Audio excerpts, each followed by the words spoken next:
In this video, we are going to show you how to add a tag or a specific tag to a specific ticket in your Zendesk account. Now, if you want to add a tag or change a tag, you need to log in. And once you are in your dashboard, you're going to see all your tickets here. So for example, we want to change the tag or add a tag to this specific ticket. All we need to do is open the ticket like so.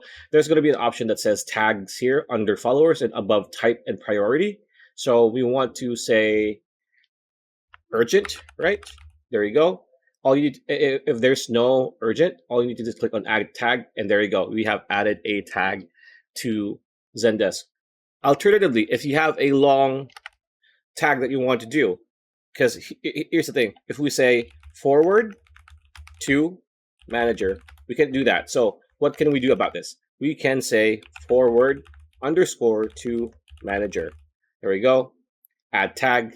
And as you can see, it has created a tag. So if there's more than one word, if you have tags or you want to add tags that is practically a phrase, you need to use an underscore or even a dot if you want. Either or works perfectly fine. So pretty much it. That's a video. Hope you liked it. Like, comment, share, subscribe, ring that bell icon. I'll see you on the next video.